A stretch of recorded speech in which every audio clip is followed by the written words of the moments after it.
opening game of this upper bracket final since TI last year, where Gaimin Gladiators eliminated Liquid. This Liquid with 33 is 9-6 against Gaimin Gladiators. The regular season has fared pretty well for them, Avery, against Gaimin Gladiators, even if it hasn't gone as well as last year. But does it matter if you lose here? That's true. Does not. So get those useless stats out of here, Austin. To learn. Because we are once more facing down the European... I don't know, what do you call this matchup? The Euro Derby? The EU Classico?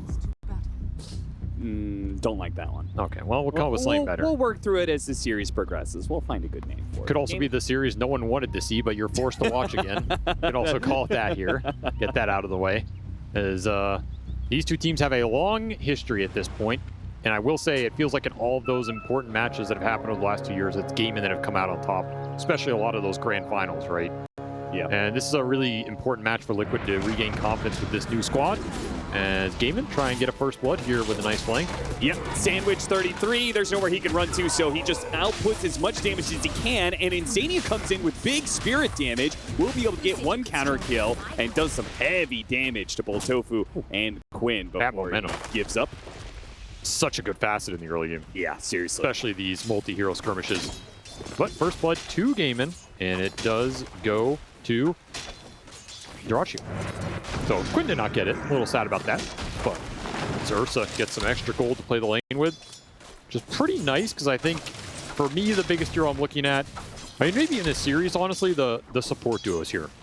Both these teams want to play fast. They want to win lanes. They want to snowball. They want to get the auras up really quickly. I think everybody who's been watching this tournament kind of understands what both these teams are trying to do. I think they're the two fastest teams in the tournament by far. Yeah. And a lot of the slower teams have been eliminated as we go farther and farther down this bracket. But what do you do when the two fastest teams play each other? Well, for me, you're looking for really small advantages and trying to eke those out. I think the drafts are pretty much even. You're not going to get a big draft advantage in this series. It really comes down to early game execution and what you can build off that, which is why I'm looking towards these two support duos and how much they can create in the laning phase, especially, particularly Celery on this Enchantress. I think Chen and Ench are pivotal supports in this series matchup overall. Yeah. And if you get your hands on one, you need to make sure you get a big impact from that hero so that you can maintain that threat. Because you might play each other again in grand finals, right? And you need to start establishing these threats as real and not fake as soon as you can. So this Enchantress, I think, in the game one, really looking to see how much Celery can get done on this lane and with the roam potential. I was particularly surprised that Liquid took the Nyx Assassin because of that fact, because we're talking about two very fast teams. We saw how sometimes the Nyx Assassin just ends up in against these ball lineups and can't really do anything. But in this matchup specifically, Nyx against Enchantress, right? This mana burn is supposed to be a lane counter to the hero, right? Just being able to instant kill the creep. I think the creep is part of it, but I still think Enchantress can just outlane you. Just a strong laner. You're not good at dealing with Enchantress roaming to the runes or through the gate, these types of things. Nyx is kind of static in that early game, and his damage is pretty low even on the turnaround plays. Where are you going? Your best bet is to pull waves, get the beast strong, maybe stack ancients. Just create a big enough of a threat that this beast is going to get insanely farmed if you don't stay here with the Enchantress. I think that's like the best box he can cope for. If you do get to kill some creeps and slow Celery down a bit, you're going to be happy with that for sure. And he got a little bit done early. You can also just start nuking the jungle and remove that in the later pool. Yeah, that is true. But this first blood is going to go a long way here because you already have boots plus Orb of Venom on the Ursa. Yeah, that's just unfair, man. Yeah, it really is. And they're going to feel it with this double melee offlane. I mean, boots Orb of Venom versus double melee offlane is every carry player's dream right here. 33 does not get the Lotus. He tried, now he's going to have to TP away as Dyrachyo continues to use that boots advantage, whether it's chasing down the Nyx Assassin when he's trying to pull, or in this case, threatening the Beastmaster. This went all the way to base. Yeah. Expensive TP for 33 here, as his laning phase is looking real rough. Yeah, and if you're doing all of this, like, pulling shenanigans on the Nyx Assassin, it also means you're not doing as much stacking, which is a problem for the Beastmaster. Beastmaster can, of course, stack for himself, but he hasn't managed to do that yet. This is going to be a struggle. This wave is also massively pushing in to Gaimin right now. So they're just going to auto-attack some of these creeps, get a couple denies. Wave's going to be right in front of Dyrachyo's tower here as 33 comes back. he has missed a lot of early CS. This offlane not going well for Liquid. And this Did you see them miss the flag bearer too? They impaled and axed for it, and both missed the last hit. They're going to need some stacks for this beast. He is going to be in full recovery mode. And it's going to be a big point of weakness here in the early game. You know, I was thinking about this Enchantress roaming, but at this point, you might bring heroes to this lane just because they're so far behind, just keep abusing them. Particularly since, if you want to talk about Enchantress Chen being such an important like key heroes in this series, in this matchup, I think the Beastmaster is something both meta-wise and particularly with Liquid, something that you want to break with your Gaimin Gladiators. You want to be able to show you can give up this hero and have an answer to it. And right now, the laning phase, they've certainly dealt a pretty big blow to the Beastmaster. Been one of Liquid's go-tos, one of the heroes that gives them the early Roshan, so if you can break it, you break a lot. And you just can't walk up for CS. This feels miserable for Boxy right now. And this is why this Nyx Ench matchup, I don't care if you kill the creep. I think it's still really sad, because you can't contest it, and it just doesn't matter. And they are not asserting the same kind of dominance in this bottom lane.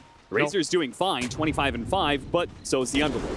He's gotten a fair amount of CS out of this lane. They keep on trying to go for kills, and it looks like maybe they can finally get one. No, not good enough, and it's going to be the Elder Titan who dies instead.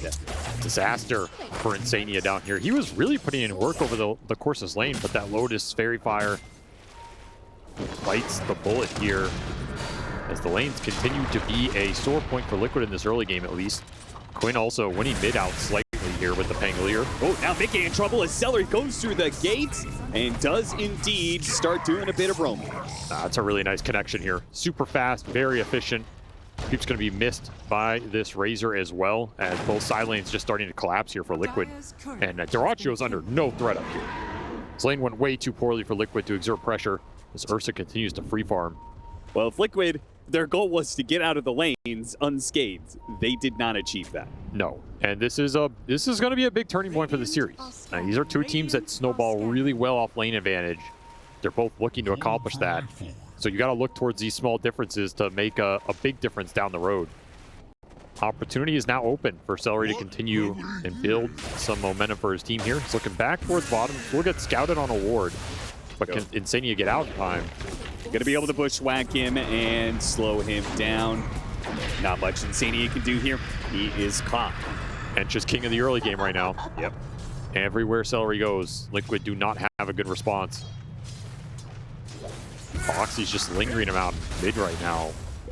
Nothing to do there for him. And the Pango is making the move bottom. Will also get scouted by this ward on the Haste Rune. But again, can you get out in time? Yeah, where do you go if you're Mickey? Because you can't even go through the gate and gank the Ursa.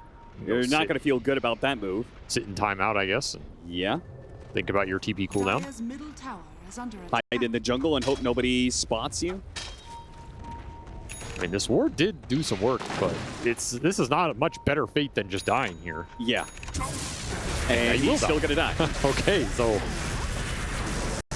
maybe Nyx Assassin can come in and disrupt some of this one. Tries to go for the double stun. Only hits one of them. Ends up tanking some of the Acorn shot. That'll help. Slows him down with a blood grenade. Anything they could possibly... The problem is the Golem's going to die. Okay, the Golem punched them first.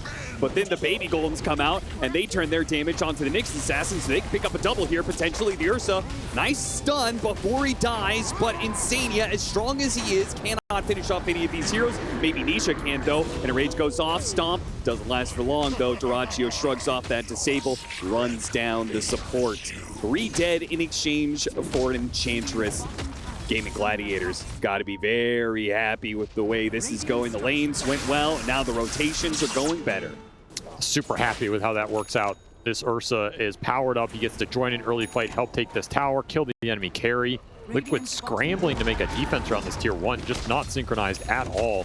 And then you TP in a tiny, and Nisha doesn't even get a big core kill out of it. He just gets the Enchantress, who's probably happy to go back to base anyway.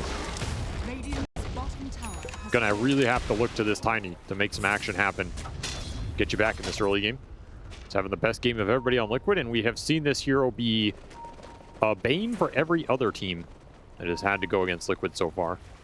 They're gonna smoke up to the Beastmaster, who pulled the wave with the boar. So they probably are expecting, okay, the Beastmaster's entirely alone. They end up getting a pick off on the Enchantress. Nothing major for Liquid. but something small to work with, I suppose. And I guess one thing about all this aggression in bottom lane does mean the Beastmaster has been able to recover some. Recovery time for 33. Mickey isn't getting ganked by the Enchantress. That's the other upside here. Did slow down Celery, who was getting a lot out of this early game. And... oh, the boar runs into the smoke. Nisha breaks the smoke from the high ground as well. They did not realize where he was, I believe. I mean, there's no real threat on Nisha here anyway. Got 1,500 HP. Yeah, it's true. You don't have the damage. Gaimin maybe looking to pressure this top tower. Yeah, they know the Beastmaster is recovering off of stacks, so anything they can to get information inside of the triangle. Yeah, they would really like to collapse on some of these tier 1s and open up the ancient area. The recovery for Liquid, if you can take it away, it's brutal. Which is why Duraccio is pushing in that top lane as well, right? He pushes in the top lane that he can kind of cut over and help with some of this presence here. They're putting a lot of pressure on right now. This is the strength of Enchantress, the early jungle invasion. Liquid need to respond accordingly. Nice D-ward from Celery. Good read that Liquid is going to try and defend this as much as possible. Gotta remember there can be a gate from the Underlord into this type of fight as well. Gaimin have numbers they can bring, but unable to punch through, you're just gonna get some XP leached into the Enchantress here, but that's about it. Might even pay the price. Yeah, maybe. Oh, they're going to run out of damage. Oh, gets him right before he can get the club in to maybe finish him off. And now Nisha, another round of axes, still not enough to kill Celery. In fact, 33 getting close means Duraccio is immediately going to pounce on that opportunity and take him down underneath the tier 2, perhaps. Looking through the trees, but Duraccio's faster. They'll catch him eventually. Might even get Foxy at the tail end of it, and they will with the Pango chase down. I mean, that is just a very well-played bait here from Gaimin. Knowing they have that gate Underlord to come through. Felt like Liquid almost forgot about it, thinking they have numbers advantage. But the second you commit in there with Tiny, the gate is fast enough to get your Underlord in there and lock him down. You don't have an ET ult to back you up in this fight. You don't have a Vendetta. Just not a lot of spell power to work with, and that Enchantress facet is... man, that is a facet for sure. Yeah, when you are ahead, this facet is incredibly obnoxious. Those Crimson Axes, not enough to finish him off. 33 just had very little resources to play this fight anyway. You know what's funny? I was going to praise Liquid for how they took that Ancient stack in the first place. It felt like it was very controlled. You know, they weren't like over-committing. They're just chipping away with the axes and tiny combos. And yeah, they lose some of the experience, but then they get in their head that they want to kill this Enchantress. As you said, just got baited by Gaimin Gladiators. Now, GG up 4,000 net worth lead, 10-3. And another rotation that's going to catch Mickey. Nothing you can do about this one. A Rolling Thunder from Smoke. He knows it too. One more plasma field to see if he can get a last hit on a creep. Can't even do that much. Just an easy smoke rotation. This Razor has nowhere else to go. Oh, don't let those skeletons get to that amp damage rune. Yeah, they get it inside the bottle for Nisha. Liquid. They need anything they can to equalize some of the odds here. Yeah, they need to get this tiny blink so they can start creating some threat on the map of their own. Right now, you're just getting pressured. You're getting pushed in. Top lane's in with the Ursa right now. He's threatening that tower. Gaimin are also pushing in mid. I mean, that tower's just gone, actually. Duraccio is free to roam where he wants.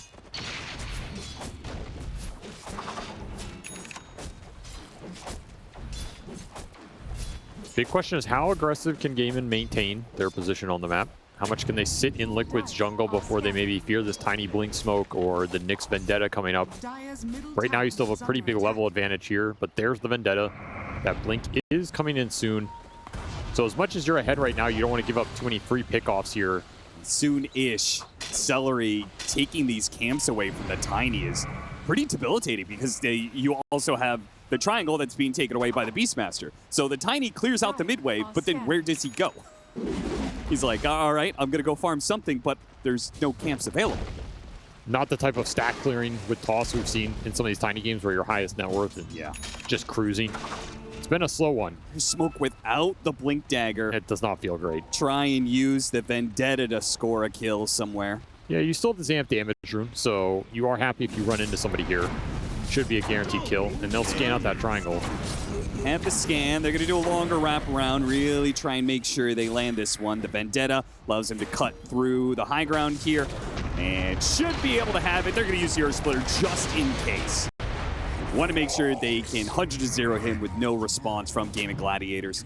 Maybe even take some of this Ancients. Radiant's middle tower is under attack. Xenia tried to go for the Wisdom Rune. Good read by Dyrachyo to be there in time. Maybe a little bit of the Ancients. You can defend this tier 1 mid. You're going to be super happy on the side of Liquid about this sequence. I don't think Nisha wants to go back here without the blink, and Quinn just right-clicks it down. Gaimin actually make the most of losing their Underlord on the map. Finish off the last tier 1 here. Going to completely open up Liquid's side of the map. Really open up these Ancient areas. I mean, Beast did get his recovery out of it. You're almost to the Ags. Almost. So big items trying to be aligned here.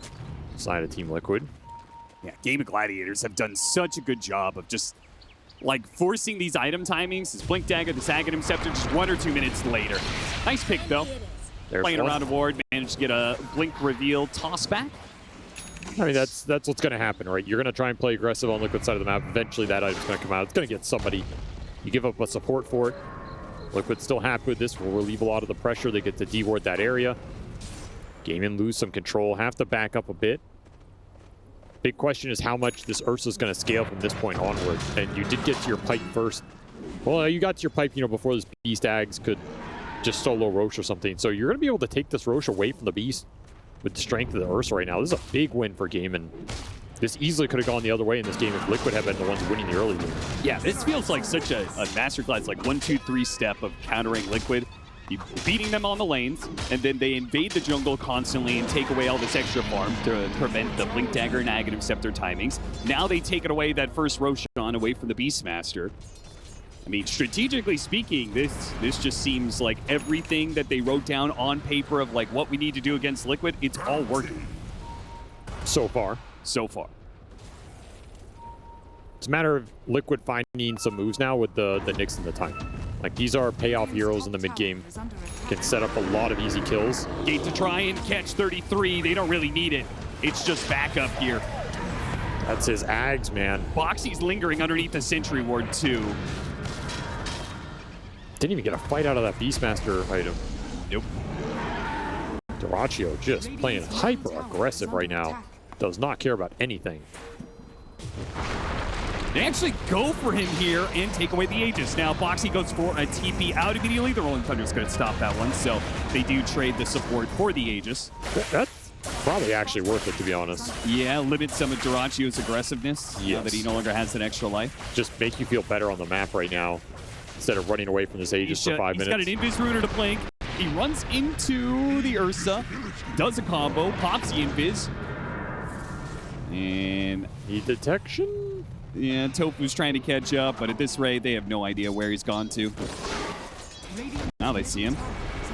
Gaimin are still controlling more of the map, though. This is the problem for Liquid. If the pickoffs don't lead to you being able to farm more camps or get the lanes out, you're not really accomplishing much. It is delaying the game, though. A little bit, Is for that sure. to Liquid's favor at all? Yeah, more time for your Beastmaster to recover here.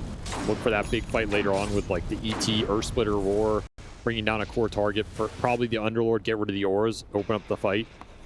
You can get some kiting ability on this Ursa, it'd be really nice. You know, Yules and 4 staffs for Liquid would be really good as this game goes later. It will be Dagon build up for Boxy.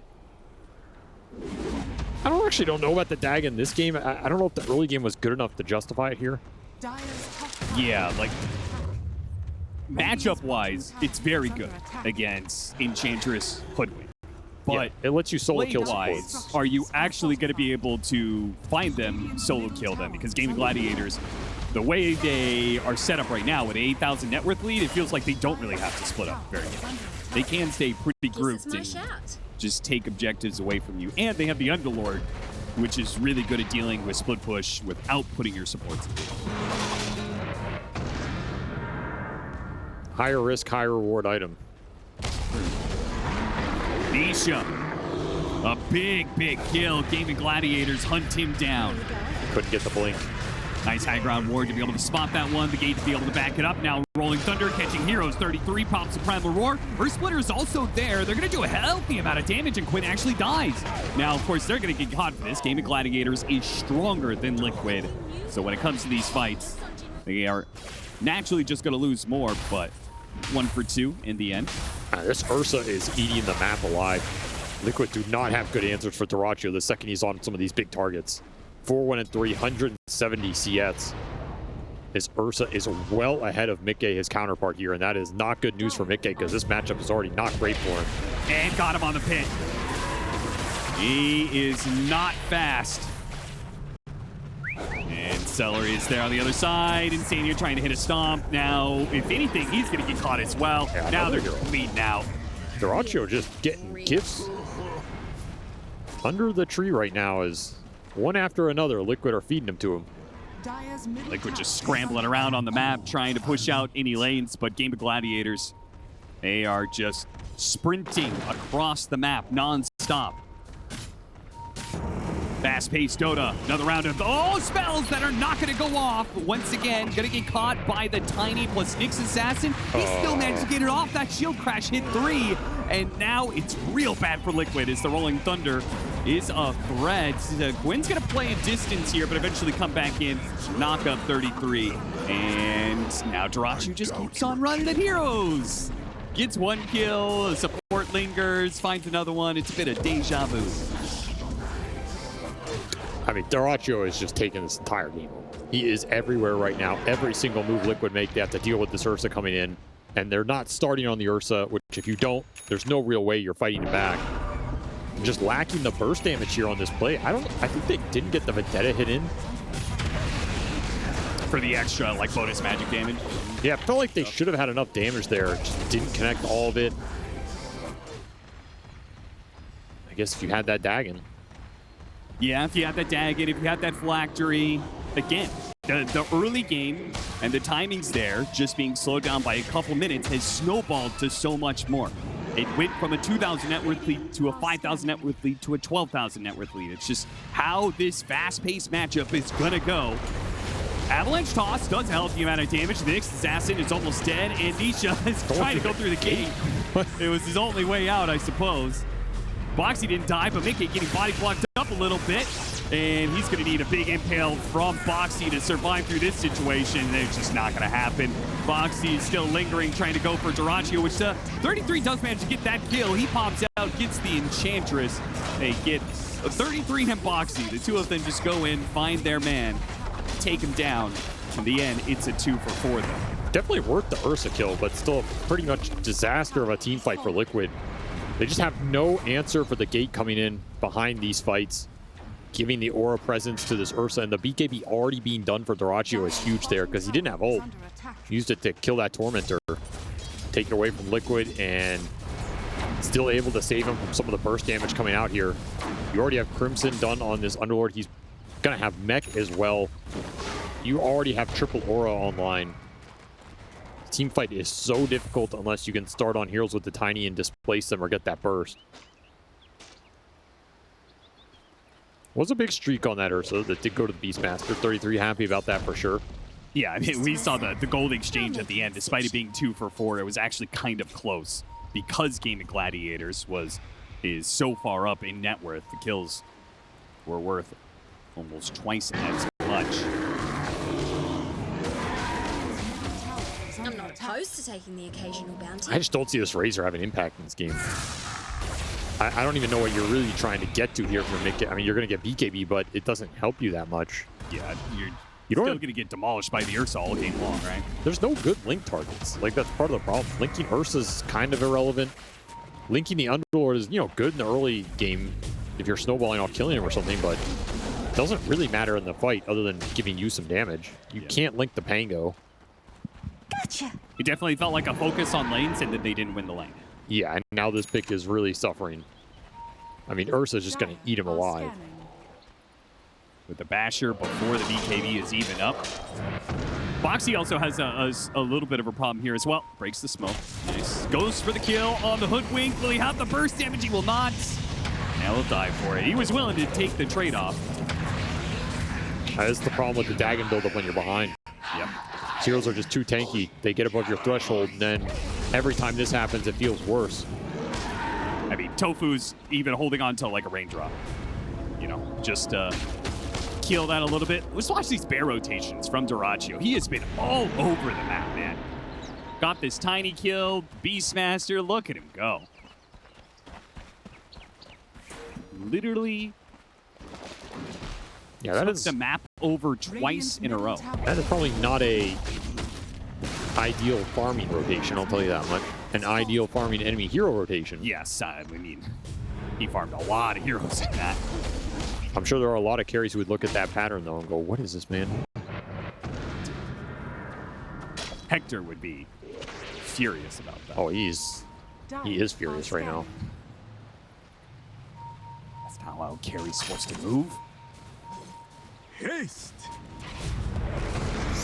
They know they're here. That is so A unlucky stomp for is 33. going to land. That might just be able to bail this out with the problem. It's actually looking kind of good. First Okay. hitter goes off, gets Quinn down to half, but Tofu and the rest of Gaimin Gladiators will make sure that it doesn't all turn bad for Gaimin Gladiators. They trade 1 for 1, which is great for Liquid, but again, they are too far behind to, even when the opportunities present themselves, they can't get that much out of it.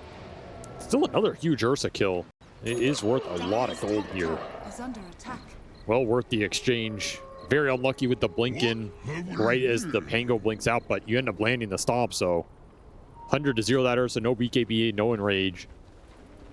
Radiant's Could be a game you think about that Ursa Ags, but he's just going to go with the Octarine build. You always can get the Ags off the Roche later anyway. It is more time for Liquid.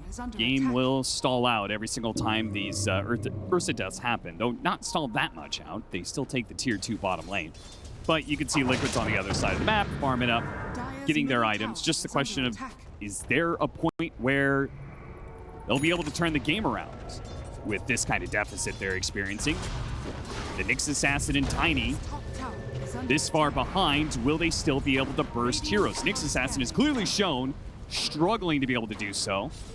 The Tiny, who's building towards that phylactery buildup, maybe?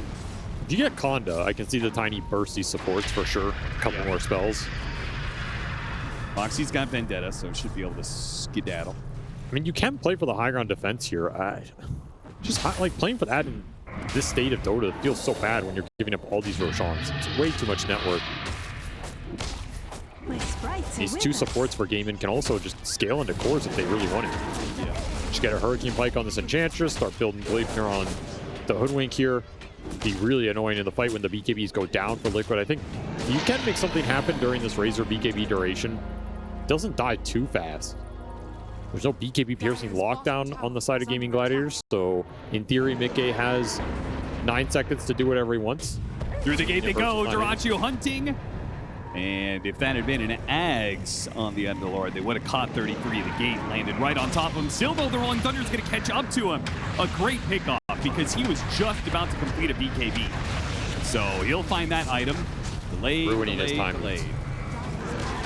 I love how Ace is always just planting these gates right where people are walking to, trying to get them to like misclick the gate and stand there. It's really annoying. This will open up the high ground. You have all those auras completed. He is thinking about that Ags as well. Would be interesting in this game. Nisha does not want to come back. Did finish the Conda. He did. There's no wave for Gaimin. Yeah, he's going to go cut another wave here. Liquid making the most of this group up. One shots it. And he doesn't blink TP. He sticks around for another wave, which might just get him caught by Quinn, who is going to be lurking here. What? What are the chances of that? That was insane. Yeah, that is... Quinn blinks into the tiny toss, the frame that he tries it. Dude, I wish we could have seen Quinn's player cam for that. Oh, yeah. Because Nisha has 0 reaction, but you know Quinn had a reaction. And the funny part is, if he doesn't hit him, then Quinn could have used Roll Up and Rolling Thunder and probably had a decent chance of catching Nisha out on the map. And once the Tiny's dead, I feel like Gaimin Gladiators are a lot more prepared to go high ground. Well, Nisha Tower is under attack. having a little mystical intervention there. Saves him from a worse fate. He's going to run into Tofu here. The corners are important. The gem, he's going to spot, turns around, bushwhack. Now the TP comes in. Boxy not getting this pick off he was hoping for. Well, they get the kill down bottom they were looking for eventually here. Age is still up for 230. Time for Doraccio to poke this high ground again. Pretty much only have to think about the toss back here. Toss the board, actually hits the Enchantress instead of the creep wave. Radiant's bottom tower is under attack. Very hard to go in for this toss back when the pit's laid down. You don't have BKB on this Tiny. No Force Staffs to really bail him out. It would be an all-in committal. And also, kind of want to just keep tossing Radiant's bottom just to harass. All right, Mickey came back, so you got to take this fight right now. You're getting nothing off the map. All right, Mickey, he's going to try and draw a little tension, see if they can get an opening here. Nisha blinked. Blink back. Blink backwards there. Probably a mistake. Radiant's bottom barracks. Pretty tempting to just toss this Underlord back. Oh, do you though?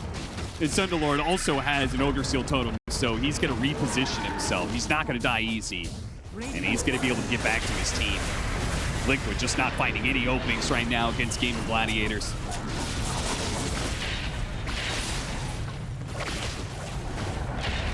Stomp attempted, whiffed. Dire's middle tower is under attack. I mean, if you're going to toss somebody, it's got to be now.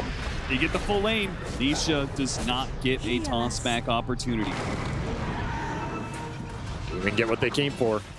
As they No go contest. back, Gaimin Gladiators. I was about to say, nobody go up the death alley here. Let's go all the way back through the Dire's jungle. middle tower is under attack.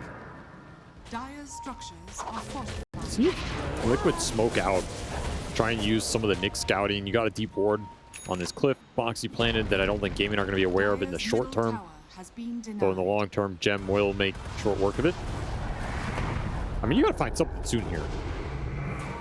You are massively getting out farmed during these periods. Yeah, the end is coming. 40 seconds left on the Aegis. A smoke and a fast move from Gaimin Gladiators. They're going to go straight to it with this Octarine, straight to Mickey. Mickey in some trouble, gets bashed up, 33. Might need to bail him out. They go for the toss backwards here a little bit. And now trying to drag him in with the shard. Still no roar being used. They want to try and kill this Aegis without expending that quite. They do manage to get with your splitter. Looking for another toss back. If you can get the Ursa in deep again. Oh, Nisha, he gets attacked by some damage from Celery. Isn't going to be able to get it. Instead, tosses a creep out to Doraccio. They will hold. Heads up play from Celery there. Prevent that tiny blink going off. Yeah. Could have easily comboed up Doraccio. Still have Boxy Honey on the backside, but honestly, he is no threat, and it's hard for Liquid to make moves to this guy. He gets too close. Tofu's going to spot him. See his Tormentors going on right now. It's a second Tormentor steal of the game. Yeah. Really adds up. We saw the Ags finish for the Underlord as well, so if you ever catch these heroes on the map, they're just absolutely gone, particularly the ones without BKB. Doraccio is not done. Does not need an Aegis to push.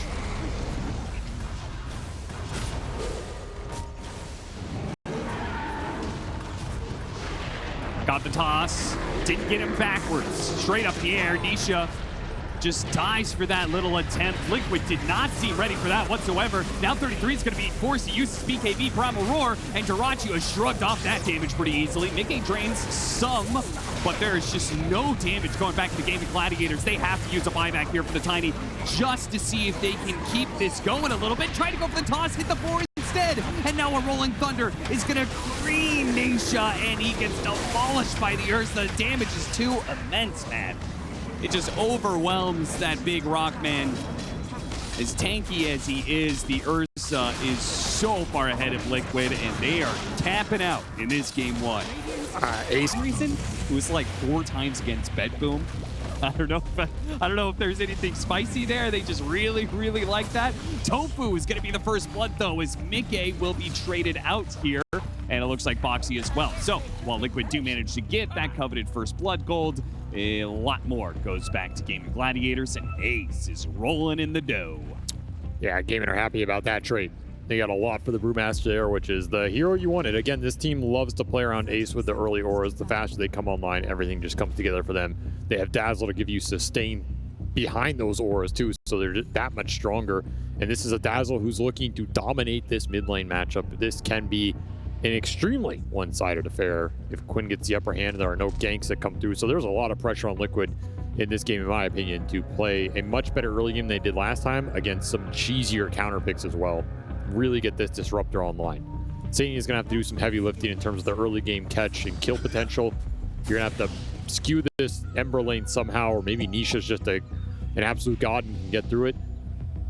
But it looks rough from my opinion. I think this amount of sustain Gaimin have, a Brewmaster that should reliably be able to get off splits and get an early pipe in, or Vessel, Vlad's, whatever you want in this game. That 5-man just looks scary. You have some Snapfire Sand King who can fight into it. So maybe you look towards the lane of 33 and Boxy to pick up some of the pace this time around, compared to last game especially. If you're Liquid, and that could be your saving grace here. Crazy. I don't know. We'll see what I thought the Disruptor was pretty questionable, because I was looking at like the pace the Gaimin Gladiators took in game 1 and thought, okay, if they're going to be balling up and running at you, like how good is Disruptor really in dealing with that? It's just like Glimpse is usually not the best at defensive, but I do think there is something to be said about this facet on Disruptor, the kinetic fence one. I think it's relatively unexplored. There are some interactions that I think are really interesting, though I don't know if any of these interactions are in this matchup. See, maybe it helps against the Weaver in some regard, but he just tags Insania, puts some damage onto Mickey. This is going to be really hard for them to deal with. Roll out the barrel into Shikuchi. There's not much to stop that activation. Yeah, I'm not even sure I would have wanted the fence this game when you're trying to lock down Weaver Brewmaster. Yeah. Maybe you're worried about Graves bailing heroes out, so the fence is going to provide more teamfight utility. 33 fights back and wins the man fight against Horacio. He will die to the acid spray for sure, but manages to get the experience, which is all important. This is the saving grace right now for Liquid, that this Sand King is getting off to an okay start, because there's a lot of extra gold on the side of Gaimin. They came ahead pre-lane in a strong position, and Quinn is starting to own mid 14-4 to 6-0. This is looking like a Huskar Ember lane. It's about as bad. If you can get the Mage Slayer on Ember, then you can start to do some work in these fights. Can you get there, man? It is looking real rough out here. When you already have the 2 kills that you got, so you had an experience advantage over the Ember Spirit, you had a bit of a gold advantage, then you got 4 bounty runes, and you're in a 90-10 matchup or something like that. It really is not set up better for Quinn, though this lane continues to go well. The combination of Lil Shredder plus Stinger is particularly deadly, as neither one of these heroes has a whole lot of armor to contend with that physical burst that's coming in. Well, we saw in that other interview with Ace, they got 4 runes in one of those games, and he got asked, how good is 4 runes in a competitive match? And he kind of lowbrowed it. It's pretty good. It's pretty favorable. When a Dota player tells you something's pretty good, that means it's broken. So it is absolutely broken, and Gaimin are running away with this laning phase, despite some of the kills coming out from Liquid. I mean, these are like recovery kills for this laning phase. All right, the fence blocks off the Brewmaster. That's about as best you could do, and Tofu still gets the kill on Mickey. Hey, this top lane just looks awful. Is this worse than game 1? Yeah, I think it might be, man. Liquid just can't stand on these lanes at all. They pulled the lanes. 33 comes back to try and save Boxy, but it's not good enough, and now his creeps are dying under towers, so... Kill himself with that grenade? Like you gotta walk that one off. Nah, I mean, it slowed down the Alchemist, so... And Alchemist was still faster than him, so... Yeah, it also chunked his HP. I don't know, this does not feel like a game Liquid are getting anything they want.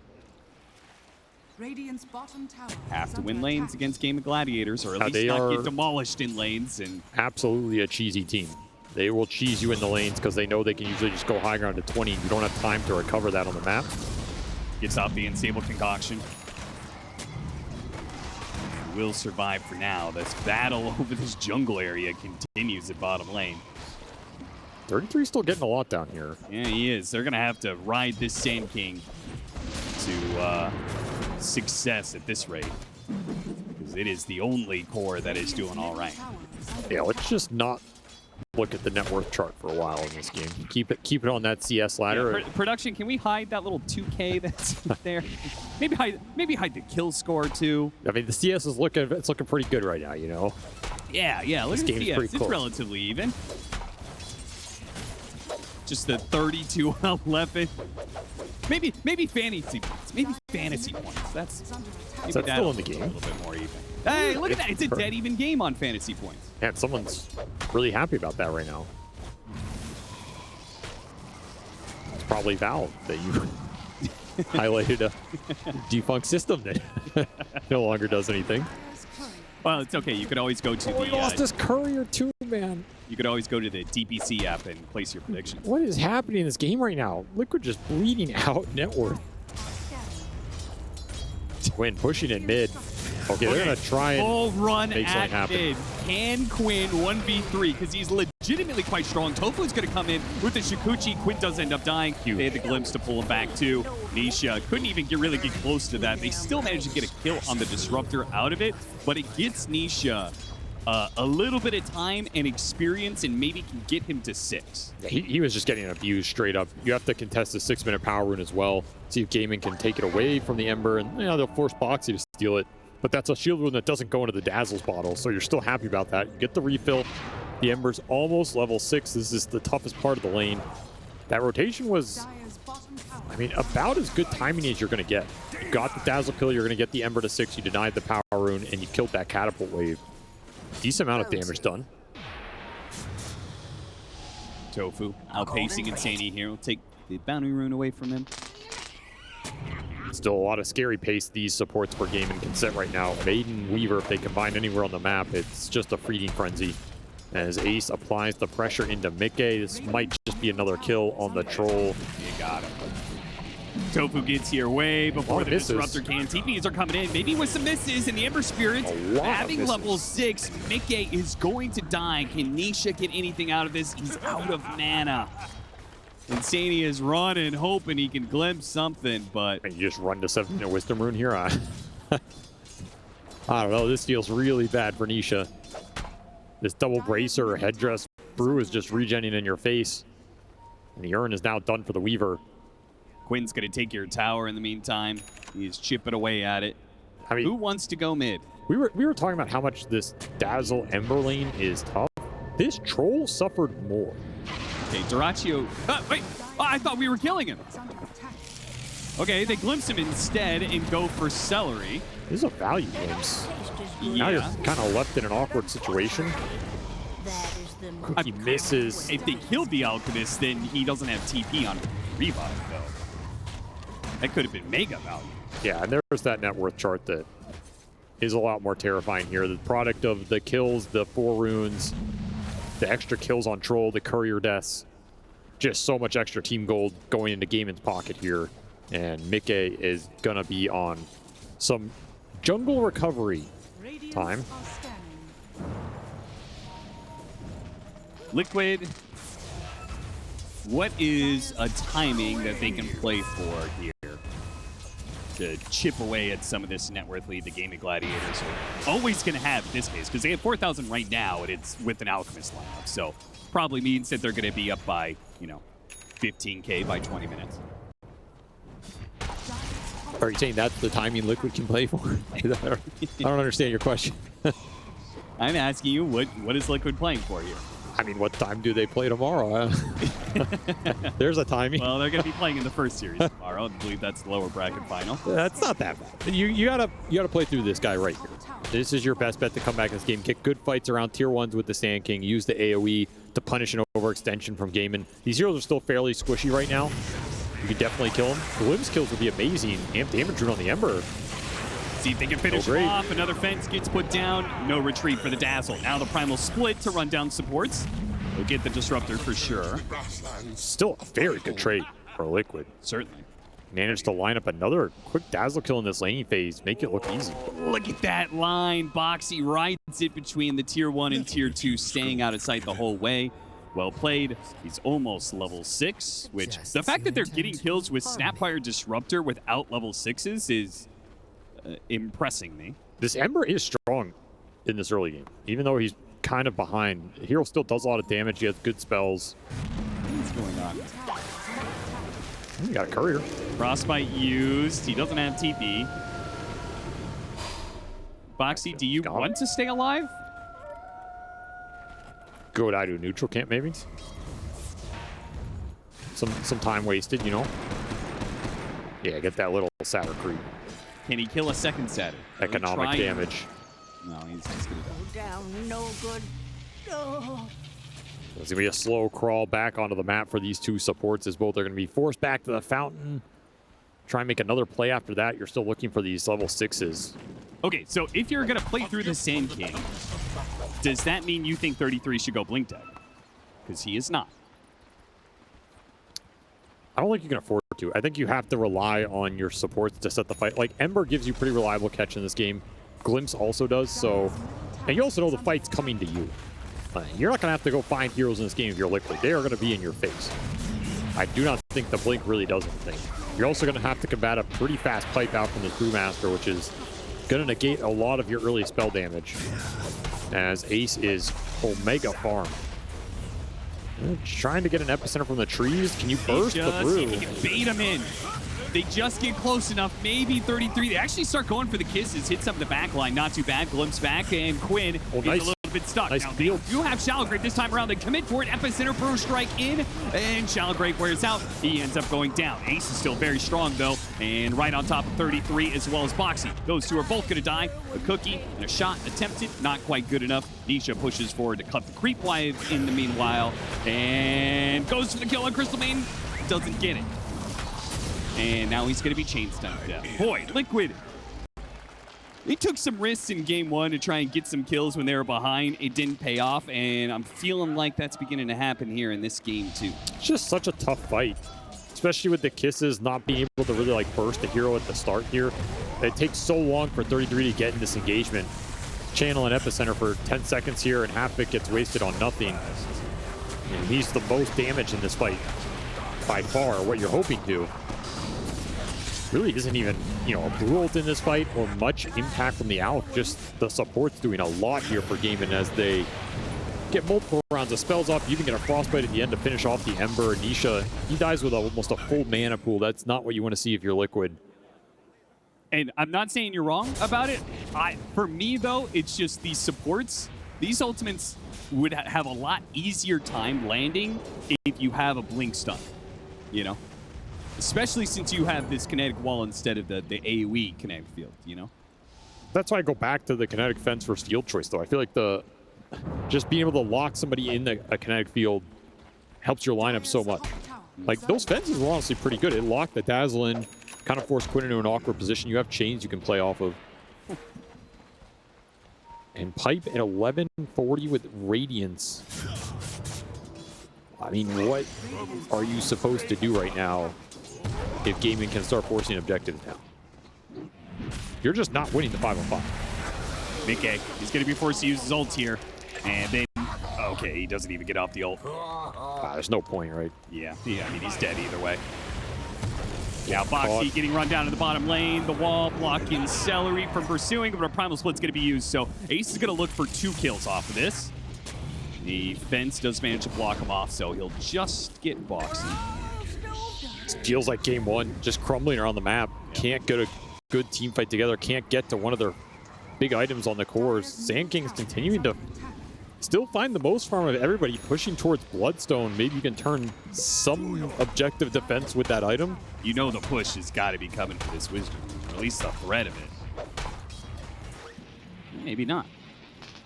Tofu will catch the mid-wave. They'll hit the tier 1 tower at bottom. I mean, the Radiant wards are just so good right now. They have vision on effectively 3 lanes. Glimpse back, going for the Brewmaster. And they're going to blow a lot to kill him. I mean, Insania's doing a really good job landing these walls. Oh, yeah. They have been absolutely on point this game. Saving grace here for Liquid. They find a big kill, extra gold for the Sand King. That is a 7. Yeah, I was just about to say that is a big kill. Wow. As Ace was worth over 1,000 gold. You know, I guess that's a double-edged sword. You're like, man, we got 1,100 gold for that kill. Oh, wait, it's only 14 minutes in the game. Why is he worth 1,100 gold, guys? You know, it's like when DeCallis all chatted his death bounty yesterday. You know, when you see that number is high, you're like, oh. Something went wrong. Really far behind. Still time to recover this game, though. Bloodstone done for the Sand King. Yep, and it'll help him here. Tofu puts some damage on him. 33, heals it back up. And they may have killed the Brewmaster once, but they used a lot to be able to do so underneath the tower. Second go around isn't going to be as easy. I mean, honestly, this position doesn't look terrible for Liquid considering what happened in this game. Like, I feel like they found a decent amount on their cores for how much map control they lost, tier 1s they lost, bounty runes they lost, lanes they lost. You know, Zember's only 1,000 back. Maelstrom's done, so you have a decent timing here if you're Liquid to try and regain some map control, get a good fight going. Behind the tankiness of the Sand King, some damage from the Ember Spirit. Just got to land these big spells together. And the Static Storm, if it can lock in a Dazzle or Brewmaster and you can play through the Shallow Grave, you're going to be pretty happy in that fight. These heroes are still kind of squishy outside the auras on Ace, which, I mean, Mech Pipe's already done. That is a lot to fight through here. But you are looking at like Maiden, Weaver, Dazzle. There's no real armor, no survivability on these heroes. They get locked in a cage. 33 being very careful, knows that Gaimin Gladiators are coming in with some aggression. Sania blocks him off with the fence. And glimpse back Ace. Draws a lot of attention, and yet nobody dies. Dyrachio spotted up here. They had to scan the kisses. They're looking for him. 33 finds him on the side. Now, they're going to pop Epicenter here. Dyrachio actually maybe had a chance to be able to just TP out, but assumed probably the Ember Spirit would have caught him. Well, that is a kill I do not think Liquid were expecting to get, but they will gladly take. And Alchemist at this point in the game, as he is powering up, that is a lot of GPM loss for Dyrachio sitting on the sidelines for 40 seconds here. Especially a lot of breathing room for Liquid. I mean, the fact that they get any sort of pick off when Gaimin Gladiators had this timing that you're talking about, the Pipe Radiance timing. You know, Radiance on one hero, Pipe on the other, I feel like that's an unstoppable 5v5 combo. I mean, the thing is, you either go Roche or you go tier 2 with it. Roche, you lose gold to take. Tier 2 is pretty slow. And you're giving a good fight to Liquid. I think Gaimin might have been too fast for their own good. Unsure what to do with it. And your catch for the Ember is limited. This is where the Ember can shine. Yeah, the early game's rough, but he's going to be able to rat out this map really hard against your lineup. And that was something that was missing from game 1, right? Liquid had a hard time being able to rat the game and also feel good about their scale, both of which looks better in this one, right? Yeah, honestly, I don't feel like Liquid are too sad about what's happening on the map right now. Like, you have all this 5-man strength on Gaimin, but you can't use it for anything right now. You don't have you're not getting Vessel charges. You didn't get some crazy fight out of this Radiance Pipe timing. Roche isn't being slain right now. Your tier 2s aren't being pushed. Your Sand King is continuing to farm up at a very decent pace. You still have some Ancient control. And there's crazy good wards for Gaimin. These Radiant Observers have been deep for the whole game. They just haven't really smoked to them or used them too well. Cookie to try and get him out of the range of the unstable concoction. It still goes off, but this far away with Bloodstone still up and the bug now gone. In fact, the bug, the real bug, might die underneath Static Storm, but Liquid don't want to commit to it. And they know the Shallow Grave is coming from Quinn. Do not want to overcommit into that one, especially overcommitting into a Radiance. I mean, Isha gets to push in the entire top lane here. All the way to the tier 1. He's just going to go behind the tier 1 and cut the next wave. The Dyrachio will make up for it with some Skeleton Boys. Yeah, they're definitely happy to see those. Taking a little bit of Ancient stacks as well. It feels like the time where if you're gaming, you kind of just have to force the Roche, even if it's maybe not the best play on the map, just to start getting the timer running. Or be happier splitting up. Just another option. You know, they're going to show this Brewmaster top and still try and maintain control of this jungle area, player on their wards. Kind of giving up the idea of the true 5-on-5 fight. Liquid's not going to get them. Okay, just get greedier on the map then. Yeah, I mean, they'll be able to get really greedy on the map if they get BKBs on both their cores, right? If Dazzle and Alk both get BKB, which they've queued up right now, then there is nothing to stop them from TPing away outside of the Troll, and I feel like a lot of times the Troll's just not going to be strong enough to, you know, challenge that. Not anytime soon anyway, as he is not the highest on net worth, has an Ags build up right now. Invisibility. They would love to be able to kill Quinn here, but they just cannot commit to it. Mass TP's coming through. Boxy TP away. Unstable Concoction will put a stop to that one. Was a nice setup. Gaimin were ready for it. Yeah, they got a lot of reactions out of Gaimin Gladiators. Gladiators still got a kill for it. Lead remains the same, though. Now you have Greaves and Pipe on Ace. Has that level 2 ult. Ratio looking for a solo play. Nikkei outrunning the Nova there from the Crystal Beta. As a result, he'll be able to stay ahead of the rest of the gank train. Yeah, Dispels will be nice this game for some of the bait and dazzle gunk. Yeah, seriously. Get rid of that poison touch. Still are going to have to contend with the BKBs here. I think if you get BKB up on at least the Alchemist, and if you have it on Alch and the Dazzle, that's a pretty terrifying point in the game for Liquid, as you do not have a lot that punches through that. It's supposed to be your Troll with some Snapfire, minus armor, or Sand King outlasting the BKBs. But in terms of damage getting pumped into these heroes, it's just not going to be there. Yeah, their Rosh is pretty slow. This is why they didn't do it earlier. I mean, I get it. This does not feel great to do in this fashion, but you don't have a choice. It's a little bit okay just because Liquid is not taking the most advantage of the map. Nisha cut his split pushing early. They did Tormentor during this time. The only thing that's really happening elsewhere on the map is that Nikkei is farming top. If you'd gotten like a Wisdom Rune Steel there or something, you'd be a lot happier for that. Yeah, or taking mid tower or something, but... Another round of Aura items on the table for Ace. The Aura Master. Pipe, Greaves, Shiva's up next. Sania's cutting over. He does have Static Storm, so they can have a go at Tofu if they want. Whitebeard is certainly going to make things a lot easier for this Static Storm to be effective. BKBs are done. Pretty much here for the Alch, but he has Aegis, so I don't think Doraccio cares. No. The important one for the Dazzle is completed. So you already have ability to, you know, force high ground, force Liquid back. You really want to commit to a lane here. I don't think you're committing for racks or anything, but you can show some force. Still have a ward in the enemy base. You don't really have initiators though, so I don't know if you can really do anything with it. Yeah, there is. But they're going to present here. Their initiation is Doraccio. Ooh, missed Static Storm. That is costly. Just walking into the base. Burrow Strike does manage to get out the Unstable Concoction. They pulled the creep wave back. They're going to use the glyph early here. Deal with the wave. Yeah, they don't have another one. Gladiators back. Gaimin Gladiators will switch over to the tier 2 mid.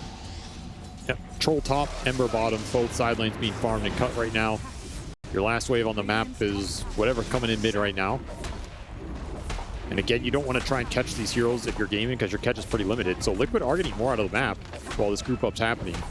We need some tier 2s to make up for it with some big core items. But in order to rectify that, just go high ground again. See if they can get these heroes that are out of the map on Liquid to back up. Oh boy, that's annoying. Sandstorm forced to stand underneath it. The field blocks him off, but Rachu says, okay, we're just going to commit more. We keep hitting this tier 3. Chemical Rage halfway through. Trying to wear through it here. Maybe look for a glimpse or something. Backdoor will come up. Protection comes up for a second. Another wave's coming in soon, though. There it goes. Falls back down. And Liquid are really just giving this one up, huh? Range barracks. But look for a glimpse. Yeah, Ace is pretty far forward here. Can't go for Doraccio. He's got BKB Aegis. And Nisha is finally here to start cutting waves, but it may end up being too late. Oh, they're going to go for it. Kisses and the Gleipnir from behind. A glimpse back onto the Crystal Main. They want the easy kill here. Epicenter, Static Storm, both being used as the Brewmaster tries to come back in. Man, even the Crystal Maiden is not dying easy. And this Bloodstone is keeping the Sand King alive for now, but eventually he's going to have to throw a strike back. Dyrachyo just keeps pushing forward with another round. Unstable Concoction lands on 3. More damage from the Dazzle pops Manta, gets rid of the Gleipnir and backs away. He's slowed down a bit, but he still has the Aegis and plenty of time. As he gets glimpsed back into the tier 4 with the fence there, still not enough. They have more heals and more shallow graves where that came from. Gotta pull somebody back here. Try to catch Nisha, not getting him. Insania, glimpse coming up. They go for Quinn, got him on the other side of the fence. Liquid can't really commit. They've already used so much Gleipnir. They just keep on keeping heroes here. But can they get the damage out to finish him off? Nisha's going to go for it. Quinn is low. Got off the shallow grave. And he hops away on the Ember Spirit. Now it looks like Gaimin Gladiators maybe are finally free as the glimpse right before he gets out of vision. He just didn't go too far, though. Gaimin Gladiators will be able to retreat without a loss. I mean, technically no network gain for Gaimin on this entire push, which is kind of ridiculous. As the side lanes got farmed out. I don't think Liquid are too happy about the outcome. Didn't really get a big turnaround they were looking for. Still didn't burn through this Aegis. And the biggest component of all of that we did not see is the Troll's TP got canceled by the Yules on the Weaver way across the map. So Mickey had to run the entire map to go Fountain to heal and then turn to that fight. You're just missing your Troll for all of that sequence. Miserable situation for Liquid. Trying to make the most of it. Ace daring them to commit. He's got Primal Splits, so by all means, Mickey, if you want it, you can have it. They want the Dazzle. Back onto Quinn. Yeah, they wanted the Dazzle, but it looks like nobody really go for it. The BKB goes off. They shred through the Disruptor, still chasing after Mickey as well. Quinn's BKB is about to wear thin, but Nisha is too low. He can't really keep committing. Dyrachyo, meanwhile, Cookie is not going to be able to get Boxy back up to the high ground, so Dyrachyo will feast on another support. Up to the high ground. Oh, Tofu managed to run down Nisha there. That's the biggest kill. Completely opens up this lane now. Liquid can just not bring a target down the 25-minute push. Way too much sustain behind it. BKB timings are hit. I mean, this is where Alchemist is a terrifying carry hero. Just don't have the damage right now. You need more time if you are Liquid, and you're running out of it. Their only saving grace at this point is going to be the fact they still have a tier 2 up at the top lane because they are not stopping this push. Just can't commit to the fight. Don't think we've seen a Troll. We haven't really seen this Epicenter get put to amazing use. No. At some point, you just have to bite the bullet and take the risk, full commit to the team fight and see what happens here if you're Liquid. You're just continuing to bleed buildings, bleed a lead. And I think a lot of it were all around finding the Dazzle, which your tools are limited to do so, especially into the Dazzle BKB, which you don't have hexes or anything to prevent this going off, as Nisha was trying to dodge out the poison damage, but can only do it for so long. AC done. That is not a sight you want to see here if you're Mickey, who's already struggling to put the damage in. Yeah, he can't do any damage, man. And not to mention the minus armor is really stacking for Gaimin. You have Acid Spray, you have AC, you have Swarm going through, and then you have this Dazzle pumping out a bunch of minus armor on top of all that. And you're doing physical with a bunch of these spells. You just don't have the armor. I mean, you have Shiva's on the Sand King, that's it. And I feel like it disappears within the first 5 seconds of the fight. Yeah, we've seen the Sand King. He's not able to sit up in the front lines. He's been hiding behind his Sandstorm most of the time. Not even waiting for second Roshan, which I feel like is free for Gaimin Gladiators. They're going to try and end the game. A Radiance is picked up by Nisha. These long, drawn-out team fights, they need a Radiance of their own. Pull back on Dyrachyo. Trying to get the BKB. Really trying not to use his BKB here, but eventually he's forced into it by the kiss that comes in. Now Mickey has to retreat. He gets a bit low. Got that out of him. Now they can work for the Glimpse pickoff. Just need to be able to keep the heroes in range. Man, it's just sitting on magic resist right now. Seriously.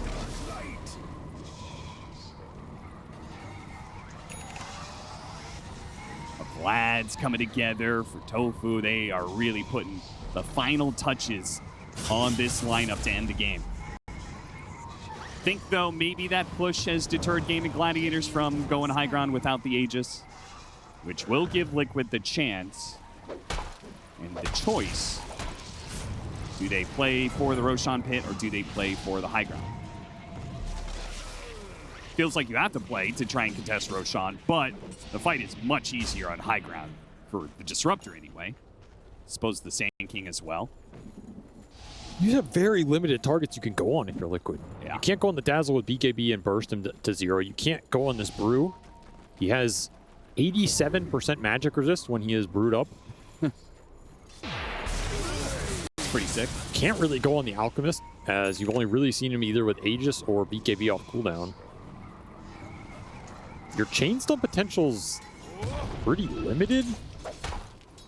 Yeah, I don't see a way they're ever able to pick somebody off. Feels like BKB or Shallow Grave, it's always going to go off. So... yeah, normally I'd say, like, okay, they're going to push high ground, you smoke around, you flank, go on the supports, go on the Dazzle on the back end, just throw all of your AoE on them. There's something that could be there. That's maybe still your best bet if you're Liquid. But that push is going to happen really fast. Your chance to seize that moment is going to be extremely limited here, and I don't think you're ever contesting this Roshan. This is going to be an Aegis for Dyrachyo and a banner to help you push that last lane. They're going to try and contest it. This is a very bold move. You do have the blink on the Sand King to start the fight. Positioning, it's so good. He's going to break the smoke. They push out, try and blind Burrow Strike to catch him, because they're not getting to the Roshan pit anymore. They wanted at least to get a pick off for it. They failed to find it. In fact, Tofu's getting some information now. They drop Ward Sentry. Got Bug on 2. Does get tags by the Burrow Strike, but the rest of Gaimin Gladiators almost here, and now they're being split up on the side of Liquid in 33. He pops Bloodstone, trying to stay alive, gets off the epicenter, but it can't heal him enough.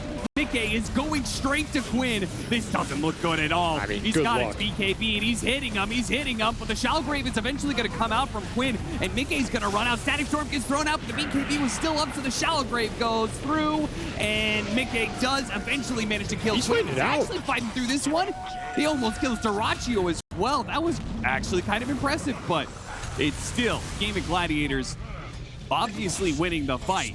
Just Liquid got more out of it than probably expected. I'm surprised. It looked like it was almost going to work there.